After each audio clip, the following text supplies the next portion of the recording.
Nous allons rappeler les propriétés de base de la fonction exponentielle et de la fonction ln. Commençons par la fonction exponentielle.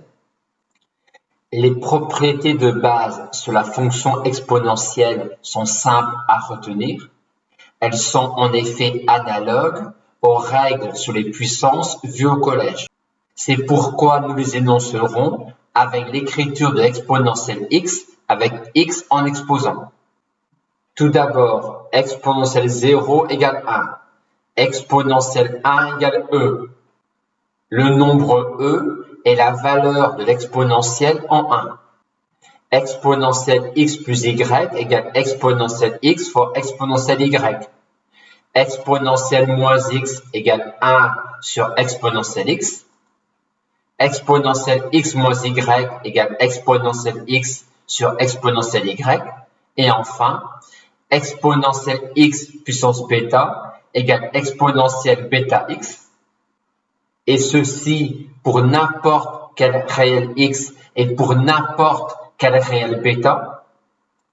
On rappelle qu'on a défini l'élévation d'un réel strictement positif à une puissance réelle, définition qui prolonge l'élévation d'un réel à une puissance entière vue au collège.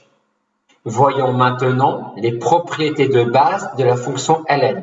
Elles vont se déduire automatiquement de celles de la fonction exponentielle. Les deux premières lignes donnent 0 égale ln de 1 égale ln de e. Prenons maintenant la troisième ligne. On va noter a exponentielle x, b égale exponentielle y. X est alors égal à ln de a et y à ln de b. En appliquant ln à cette relation-là, on obtient alors que ln de AB égale ln de A plus ln de B pour tout réel AB strictement positif. Ceci vous permettra de regrouper une somme de ln sous la forme d'un seul ln et ceci vous permettra également d'éclater un ln d'un produit sous la forme d'une somme de ln. Mais attention, dans ce sens-là, bien faire attention à avoir A et B strictement positifs. Pourquoi peut-il y avoir danger? 20 est strictement positif, je peux donc parler de ln de 20.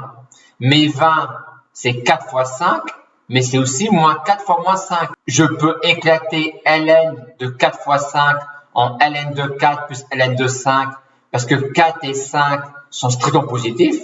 Par contre, je ne peux pas éclater ln de 20 avec ln de moins 4 fois moins 5. 6 plus x moins x2 est strictement positif pour x compris strictement entre moins 2 et 3. On peut donc parler de ln de 6 plus x moins x2 pour x compris strictement entre moins 2 et 3. On a deux factorisations possibles de 6 plus x moins x2. Et laquelle prendre si on veut éclater ln de 6 plus x moins x2 pour x compris entre moins 2 et 3. Pas celle-là, car quand x est compris entre moins 2 et 3, x moins 3 n'est pas strictement positif. Donc, c'est celle-là qu'il faut prendre si on veut éclater ln de 6 plus x moins x2 pour x compris entre moins 2 et 3. Continuons maintenant avec la quatrième ligne. J'appelle encore exponentielle x égale a, ce qui revient à dire que x, c'est ln de a. Et si j'applique ln à cette relation-là, j'obtiens alors que ln de 1 sur a égale moins ln de a pour a strictement positif. Passons maintenant à la cinquième relation. Je note encore a égale exponentielle x, b égale exponentielle y, ce qui revient à dire que x égale ln de a, y égale ln de b. Et en appliquant ln à cette relation-là, j'obtiens alors ln de a sur b égale ln de a moins ln de b pour a b strictement positif. Ceci vous permettra de regrouper une différence de ln sous un même ln. Et ceci vous permettra d'éclater un ln d'un quotient comme une différence de ln en faisant bien attention que A et B soient tous deux strictement positifs. C'est le même piège que pour ln du produit. Illustrons le piège avec ln de x-3 sur x plus 2. Le signe de x-3 sur x plus 2 est aussi le signe de x-3 fois x plus 2. Aussi, ln de x-3 sur x plus 2 est défini pour x strictement petit que moins 2 ou x strictement plus grand que 3. Si je veux éclater le ln pour x strictement plus petit que moins 2, vais-je garder ce quotient-là? Non, car x plus 2 n'est pas strictement positif pour x strictement petit que moins 2.